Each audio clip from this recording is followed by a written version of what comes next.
jau ilgai noriu, vis galvoju, dvejoju, bet bijau.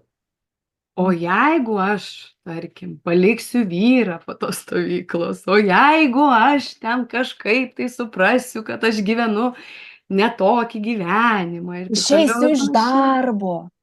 Taip, Ką? išeisiu iš darbo. Ta Mhm. žinutė tai buvo būtent, kad išeisiu iš darbo ir iš tiesų va tos baimės, ar ne, nes prisiklausom atgarsių iš kažkokių tai transformacinių, stiprių, giluminių terapinių dalykų, kur žmogus pradeda lįsti į vidų, ar ne, judinti.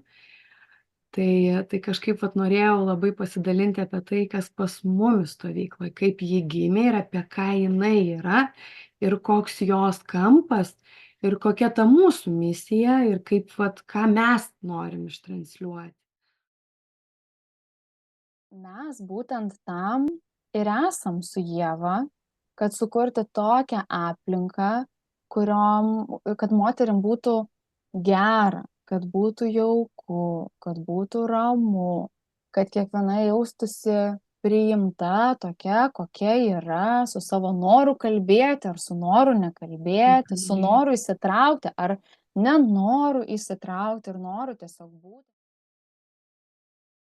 Ir į šitą kainą iškart noriu pasakyt, kas įskaičiuota, nes moterim irgi kyla klausimų, tai čia tapysim, tai čia darysim, tai ką reikia ruoštis.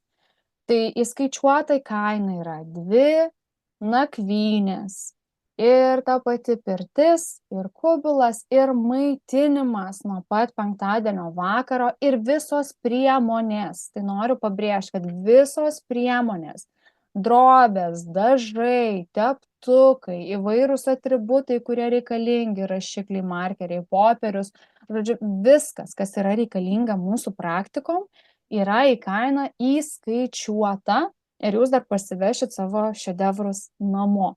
Kas jums reikalinga, tai Tokio dydžio taip, paveikslą, taip, taip, taip, kuris jums bus resursas amžinai. taip, ir įkvėpimas, ir tas toksai gražus atsiminimas.